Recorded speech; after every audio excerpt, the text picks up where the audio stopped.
हाँ जी, शुरू कर। हाँ, अध्यात्म कीर्तन चैनल की तरफ से दर्शकों आप सबका स्वागत है। वैसे एक प्रीवियस वीडियोस में जो आपके साथ बातचीत हुई, हर बार यही होती है कि ये जो नेगेटिव एंड पॉजिटिव फोर्सेस की आपसी यूनिटी है, जिस पर ये सारी कायनात खड़ी है। Existence, the entire existence is dependent upon the unity of the unity and struggle of the contradictory and opposite forces। ये एक थीसिस है सनातन का, द्वंद्व, द डुअलिज्म के ऊपर ये जो सारी की सारी क्रिएशन है, सृष्टि है, ये खड़ी है। इसमें ये जो थ्योरी ऑफ रिलेटिविटी है, आइंस्टाइन्स थ्योरी ऑफ रिलेटिविटी, वो भी यही है। क्या है कि ये जो नेगेटिव पॉजिटिव अपोजिट फोर्सेस हैं, both are the polarities of every aspect of this life. ये दोनों जो पोलैरिटीज हैं, ये बाहरमुखता में भी और अंतर्मुखता में भी जो प्रेजेंट रहती है। ये मत समझिए कि मनुष्य के अंदर कोई व्यक्ति साफ सुथरा है तो उसके अंदर बुराई नहीं होगी, होगी, रिलेटिव होगी। जो negative and positive forces poles apart जो हैं, जो दिखाई पड़ती हैं, ये जो आपसी इनकी जो यूनिटी है, इस पर ही ये सारी लाइफ निर्भर है। लेकिन दोनों की प्रेजेंस एवरीवेयर इज रिलेटिव। कहीं जगह पे पॉजिटिव फोर्स डोमिनेंट होगी, दूसरी रिसेसिव होगी, नेगेटिव फोर्स डोमिनेंट होगी एंड पॉजिटिव रिसेसिव होगी, लेकिन रहेंगे ये दोनों प्रेजेंट। किसी को भी हम खत्म नहीं कर सकते। आज मेरे को फिर भगवान बुद्ध का वो याद आया कि जब वो एनलाइटमेंट को प्राप्त हुए, नरेंद्र नदी के किनारे बैठे हुए, तो इन द मॉर्निंग जो उन्होंने फर्स्ट शब्द उच्चारण किया, बहुत लाउडली उच्चारण किया, वो उच्चारण किया, हे मेरे मन, हे मेरे अहंकार, अब तू खत्म हो गया, अब जा। अब मैं तेरे लिए छोटे छोटे घर नहीं बसाऊंगा। ये जो लोक है, ये जो संसार है, अब इसकी मेरे को इसकी जरूरत नहीं। अब मेरा घर अलौकिक में होगा। अगेन, ये भी लौकिक एंड अलौकिक, material and non material world. No doubt Bhagwan Buddha जैसे एनलाइटेंड व्यक्ति कोई हजारों सालों बाद पैदा होते हैं। चाहे हमारे यहाँ बुद्धिज्म है, चाहे जैनिज्म है, एंड चाहे Guru Nanak Dev ji recently about 500 years back आए हैं। ये सारे के सारे उस इटर्नल फोर्स का, उस अलौकिक फोर्स का, उस सनातन फोर्स का ये एक पार्ट है। इस इटर्निटी से, इटर्नल फोर्स से हम ये जो इवन के मैं तो कहूँगा कि हजरत मोहम्मद साहब, जीसस, मोसेस, जितने भी एनलाइटेंड व्यक्ति हैं, ये जो सारे के सारे इनका रिलेशन सनातन से है, इटर्निटी से है, अलौकिक से है। ये सभी के सभी अलौकिक है। इनका जो सबसे बेहतरीन कह लिए, जहाँ जो समाज में मैनिफेस्टेशन की जो है, वो है इनकी कंपैशन। दर्शकों, ये जो दो बातें हैं, अगर हमारी ये मॉडर्न सोसाइटी जो बहुत इंटेलिजेंट है, भौतिक विकास बहुत हुआ है, अगर इसको जो समझ आ जाए, द डिफरेंस बिटवीन वासना and Karuna, desire and compassion. हमारी ये जो लौकिक वर्ल्ड है, जो संसारिक वर्ल्ड, जिसको हम लौकिक लोक बोलते हैं, जिसको हम लौकिक वर्ल्ड बोल देते हैं, इसमें इसकी जो सर्वाइवल है वो माइंड एंड अहंकार पे है। एंड उसका बेस क्या है? डिजायर, वासना। वासना इतना खतरनाक प्रोसेस है कि कभी खत्म ही नहीं होता। क्यों नहीं खत्म होता? क्योंकि जब पूरी हो जाए तो उसी वक्त दूसरी वासना खड़ी हो जाती है, डिज़ायर खड़ी हो जाती है, इच्छा खत्म होती ही नहीं। और नतीजा क्या निकलता है कि करुणा पैदा नहीं होती। आप बाइबल उठा लो, कुरान उठा लो, गीता उठा लो, हम भगवान श्री कृष्ण को करुणामयी बोलते हैं, करुणावान बोलते हैं हजरत मोहम्मद साहब को। ये सारे के सारे के जो लाइटन व्यक्ति हैं, ये अलौकिक वर्ल्ड के हैं। ये मटीरियल वर्ल्ड में मैनिफेस्टेशन इनकी जरूर होती है, लेकिन सारे के सारे अलौकिक वर्ल्ड की जो सनातन शक्ति है, उसमें समाये हुए है, जो मन और अहंकार के पार है। इनकी जो करुणा है, उसकी ही बदौलत ये जो बोलते हैं, इनकी जो वाणी है, ये इनकी करुणा है कि हम जो साधारण व्यक्ति इस नेगेटिव पॉजिटिव फोर्स के आपसी टकराव के द्वंद में जो नर्क भोग रहे हैं, उसे दूर करने के लिए ये अलौकिक लोग, ये बार बार गीता में तो भगवान श्री कृष्ण बोलते हैं कि जब इस लौकिक वर्ल्ड में, लौकिक संसार में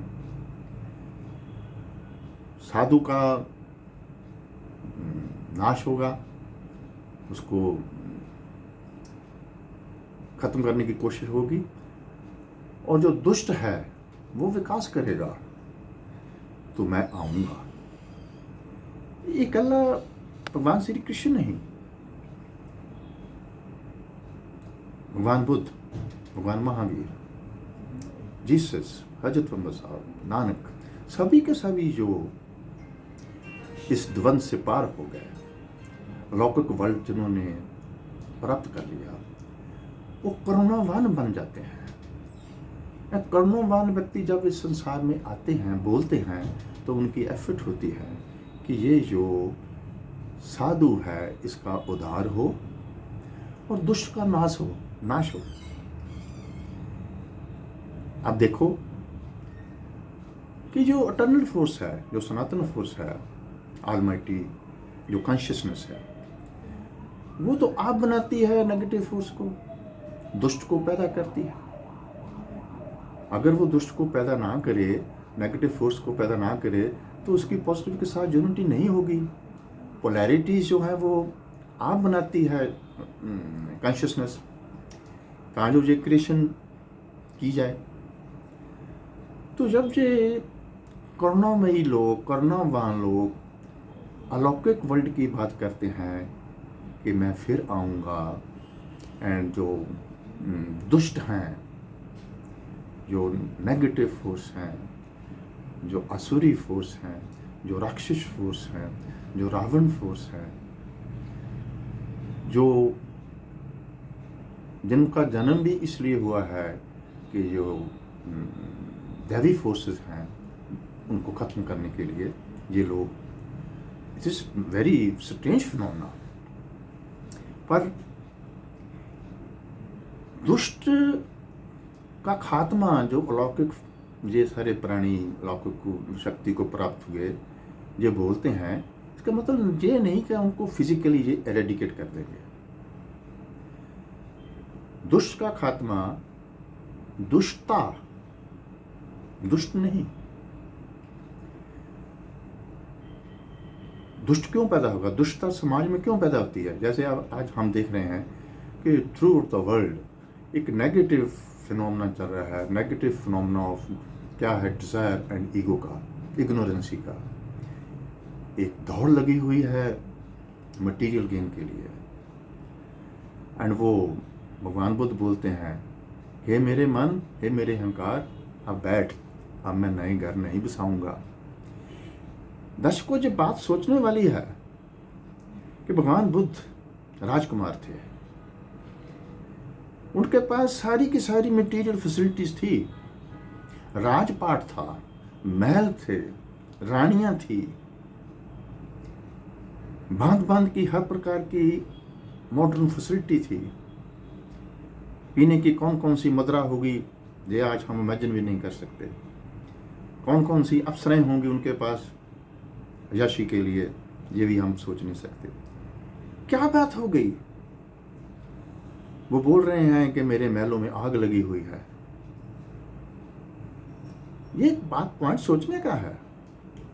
एक राजकुमार जिसके पास बेइंतहा दौलत है, बेइंतहा मटीरियल फैसिलिटीज हैं, वो उसको छोड़कर जा रहा है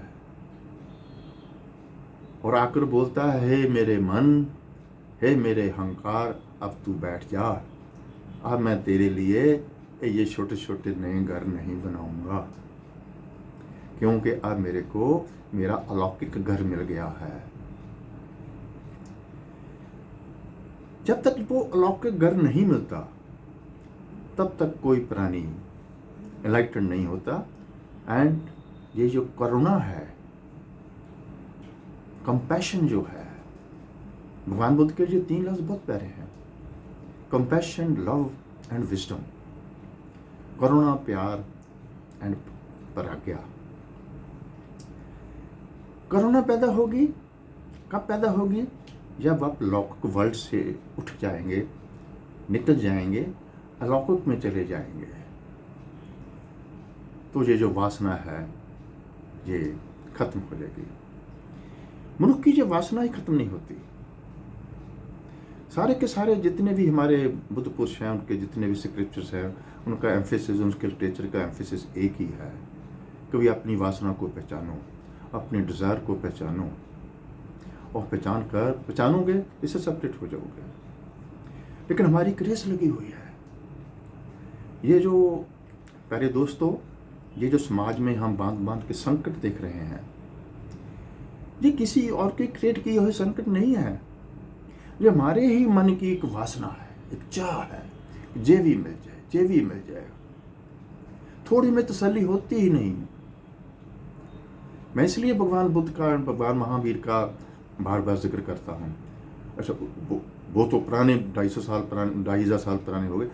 रिसेंटली 15वीं सदी में, 16वीं सदी में गुरु नानक हैं।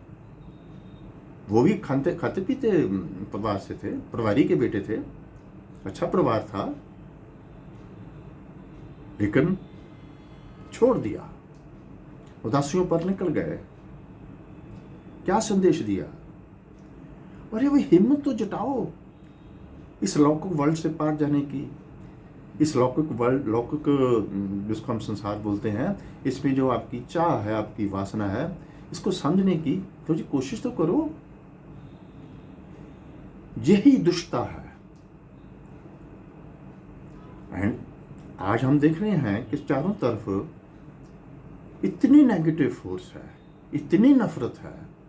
ये जो हम जब इस मीडिया का इस्तेमाल कर रहे हैं, सोशल मीडिया का, मैं तो भाई इससे परेशान हूँ। क्यों परेशान हूँ?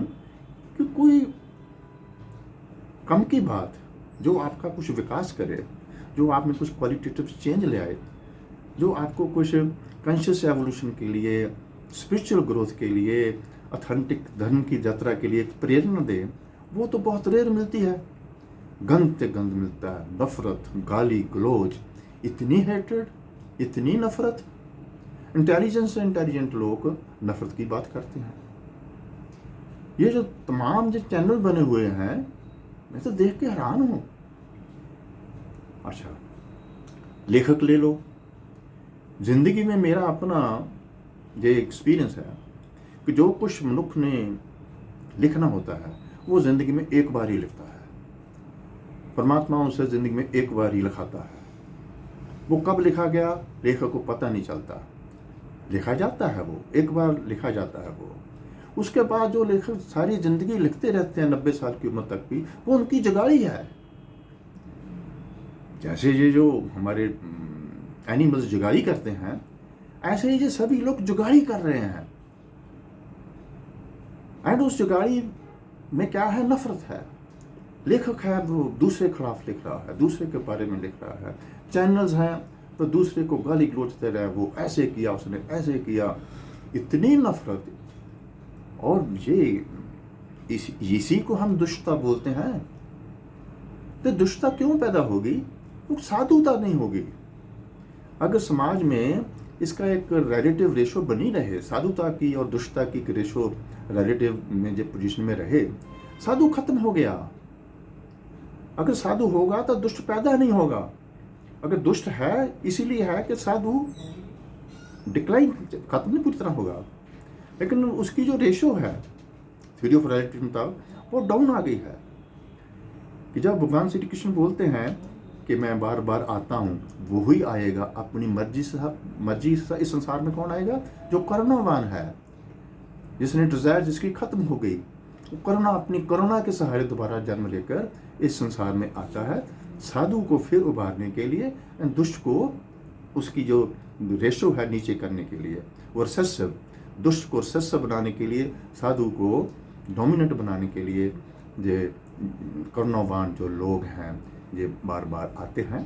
एंड दोस्तों, ये जो हमारी छोटी सी जो एफर्ट है समाज में थोड़ी सी ऑथेंटिक लव की, प्यार की, करुणा की, इसी से ही विजडम निकलेगी।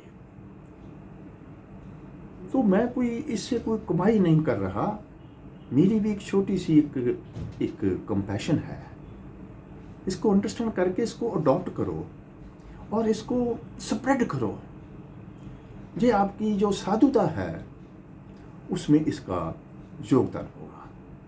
ये जो समाज में हमें दुष्टता दिखाई दे रही है, नेगेटिविटी दिखाई दे रही है, इसको काउंटर करने के लिए गाली गलौज नहीं चाहिए, नफरत नहीं चाहिए, अंडरस्टैंडिंग हो जाए, कंपैशन पैदा हो जाए एंड उसको हम शेयर करें। मैं ये जो अध्यात्म निकेतन नाम का जो चैनल है हमारा यूट्यूब चैनल, ये जो बातें हैं इसको भाई आप अडॉप्ट करेंगे तो आपको भी एक थोड़ा सा, जब आपको थोड़ी सी कंपैशन एंटर करेगी, थोड़ी सी वासना से, डिज़ायर से आप हटोगे, तो डेफिनेटली आप में थोड़ा सा आनंद प्राप्त होगा। उस आनंद को बांटने की कोशिश करो। इसलिए मैं बोलता हूँ कि ये जो हमारा चैनल है इसको लाइक करो, शेयर करो एंड सब्सक्राइब भी करो। तो वीकली इंटरवल पे हम ये थोड़े से मिनटों के लिए ये बनाते हैं। उम्मीद है कि इस कंपैशन को आप अंडरस्टैंड करोगे। तो आज बस इतना ही। आप सबके भीतर स्वयं प्रकाशमान ज्योत को डॉक्टर का प्रणाम।